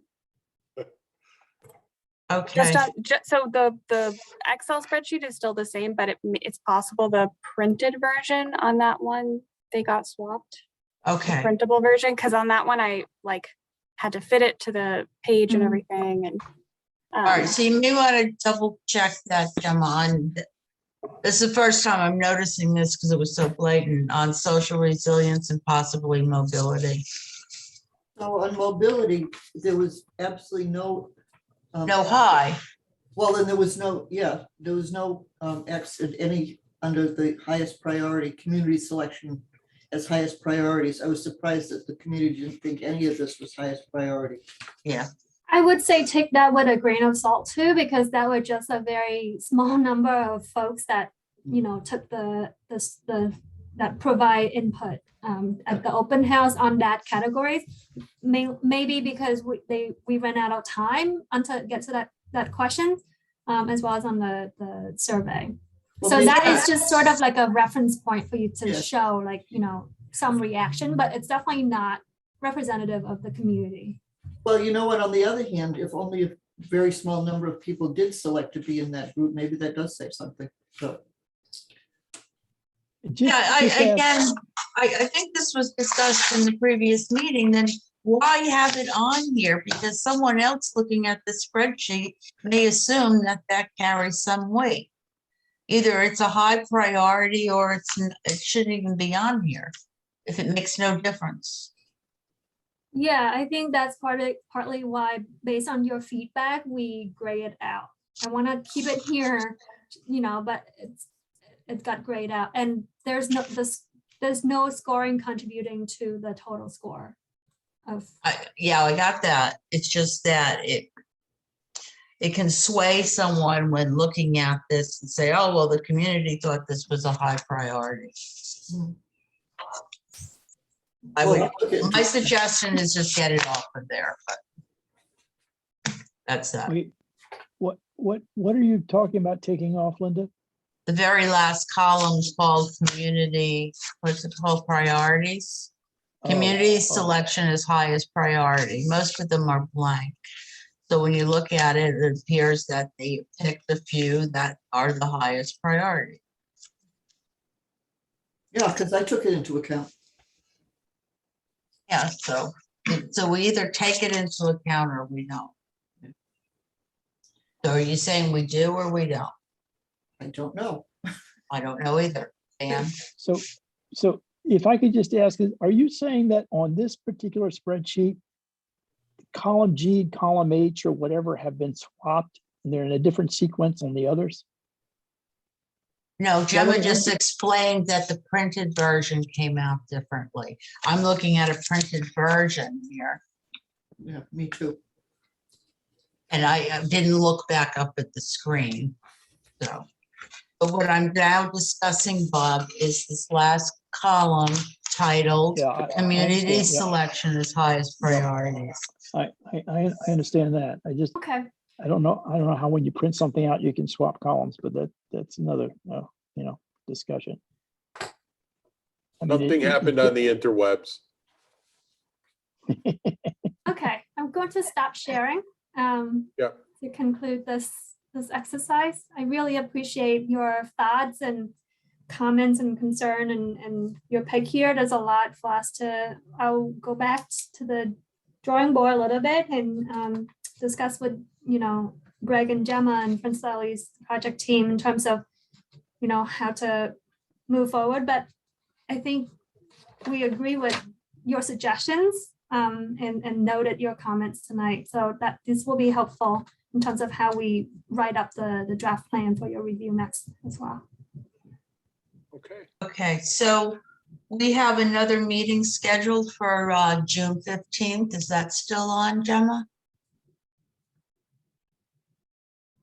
You're on mute, Gemma. Yes, that's still on. I have you guys on for the 15th and also the 29th. I'm sorry, what was the last thing you said? 15th, June 15th, and June 29th. And those are all at Go ahead. all at 6 p.m.? All at 6 p.m.? Yep. Okay. And both those meetings will be again to solely address CARP? I think the 29th, we were going to do some other things. Whatever, we need to put on the agenda, we haven't been doing. Okay, is that right? Okay. Yeah, and I also might defer to Candace on that one. She knows a little bit more what else might need to get on Okay. the agenda. All right. So can I just put the public service announcement or the commercial or whatever it is for the ARPA meetings? The next one is June 6th at 6 p.m. This is on their website. Okay. And the one after that is I say June 6th, then June 16th. And I'm not sure at this point, but I put it out as a question. Is there something we can do to present what we've gotten so far in terms of priorities? Can we pull it together enough to pass that along by the 16th? I don't know when the actual deadlines are. There's a proposal form online. People are putting well-formed proposals, lists, whatever, from what I understood from the Q&A. So Gemma, I don't know whether you have more information on how this happens, but I am concerned. For example, tonight we are meeting at the same time as the Lanesville Community Center, and they are making lists and gathering information to do input. And I think there are other groups, I know there are other groups out there doing the same thing. So I really want it to be clear that clean energy and the work that we do and the climate change matters are really significant. And it seems like besides asking for money, perhaps that we've got some reason to ask for money, we should, at least be a presence in some significant way.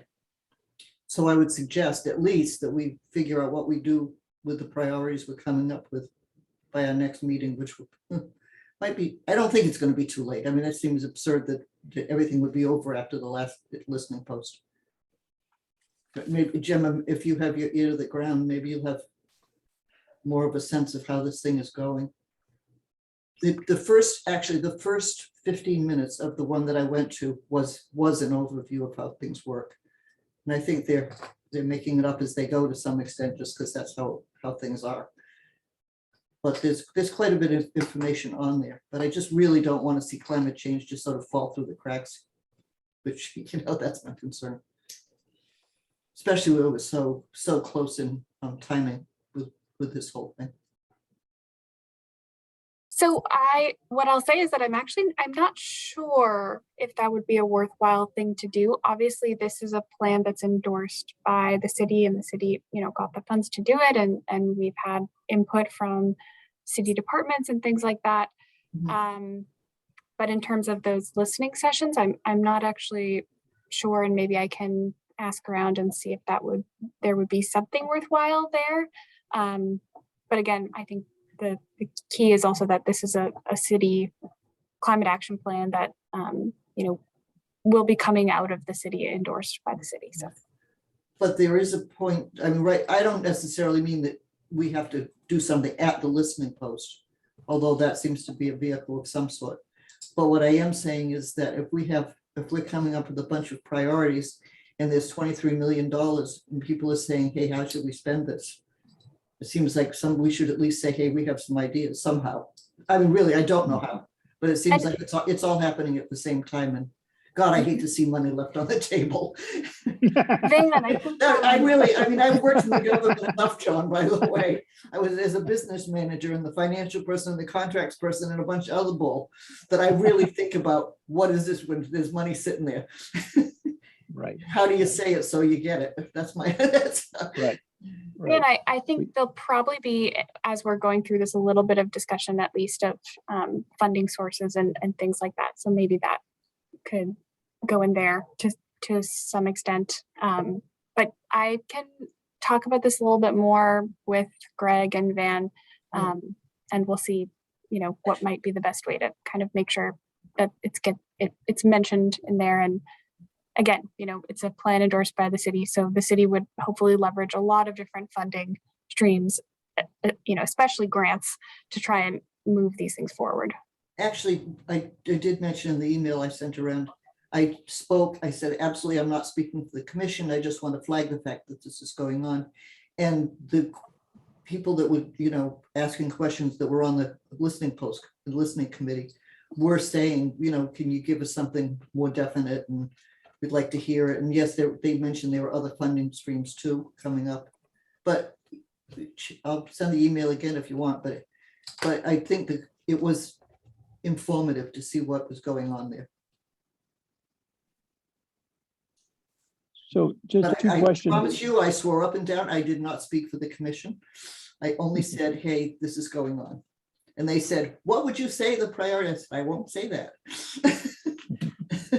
Anyway. That's my. So just two, one question and one comment. Are you going to be sending out a 616 workbook with all these updates that we've done tonight? And are we going to discuss that at the next meeting? Is that what we're going to do, sort of a faster version of what we did tonight? Is that the idea? Is that for me, Bob? You or Gemma? I mean, what Yes. is going to be our focus for next meeting so I can get prepared is what I'm trying to say here. Yeah, so I am in the process of drafting the actual plan itself, collecting all the information. So next week, we're planning to send you the draft plan for review, which will Okay. include the finalized pieces, including this in the plan, in terms of, listing everything from everything we did up to about the plan, what are the goals, what are the strategies, and what are the priority actions, strategies moving forward and things like that, for you to review. And then I will walk through that draft plan on the 15th. And also you will have a copy of that document in advance to look through and provide your preliminary reaction to Okay, it. and that will be our focus for that next meeting then. Yes. Okay, and then the comment is, I don't know if this is the appropriate place to put this out, but it seems to me that if there's any time that there was a great time to have grant writers or somebody like that, emphasize, and I don't know that that's within our purview here, but it seems to me that, people that can develop the grants and write the grants, is a really huge, important thing. That just the mechanics of this, like we're talking about now, with all this money coming in, you know, we want to get it for these initiatives. So I'm just wondering, you know, I'd love to put an item that says our top priority is to have a small team of 3 or 4 people who are full-time grant writers for these initiatives or for any initiatives, you know, to get grants, incentives, that sort of stuff. But maybe that's really Mayor Verga's office and not this effort. I don't know. I just think if we don't cover the mechanics, you know, one if a nail, the shoe is lost type stuff. You know what I'm saying? Doesn't resonate with anybody? No. No. All right. Well, I know that when I looked Bob, it does. when I looked at putting up the solar panels on my roof and heat pumps, both of the places said, don't worry about the incentives, don't worry about that stuff. We're going to do all the applications for you. All you have to do is sign the papers that we developed for you. All that's going to be taken care of for you.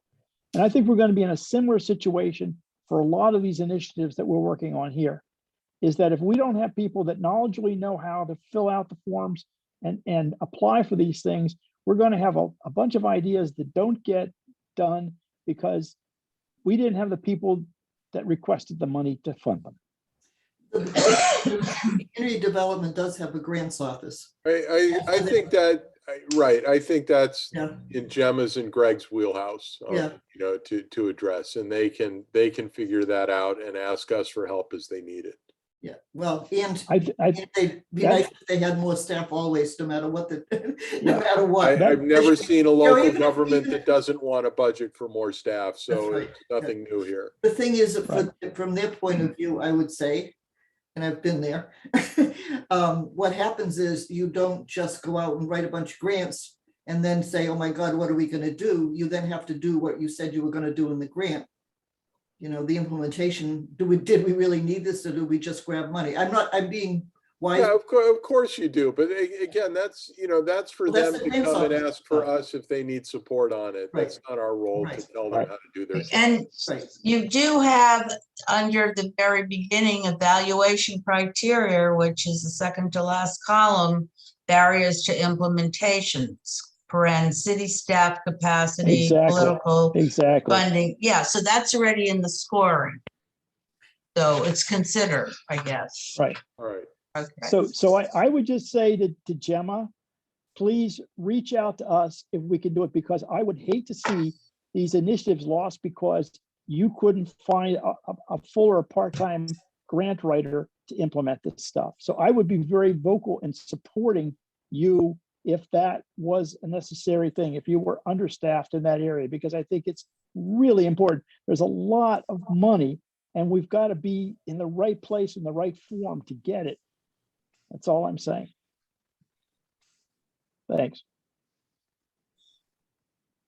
So I just have one other quick question, Van. When you say June 16th, the plan that you're doing, is the plan the implementation plan, or is the plan an update to what we just reviewed tonight? It's the climate action and resilience plan. So yes, has the goals, the strategies we talk about tonight, and implementation details associated with some of those top priorities. And it includes kind of, you know, the planning process to date, what Gloucester is doing, all the Right. fun, you know, But greenhouse it gas. does include an implementation plan. Okay. That's what I wanted to clarify. I'm gonna correct that a little bit and just say implementation details. Because when I hear implementation plans, that's sort of the next step where you may want to do more technical analysis to like really flesh out your implementation process for what to move forward, right? Okay, So this is kind of like a roadmap for moving forward. all right, great. So do we want to make a motion to adjourn the meeting? I make a adjourn. motion to adjourn. I second. All in favor? Aye. Aye. And this, We have to do roll call. We got to do it by We have to roll. do roll call. Yeah. Linda Brayton, Aye. Linda Stout, aye. Bob Myers, Aye. John Moscow. Aye. Okay.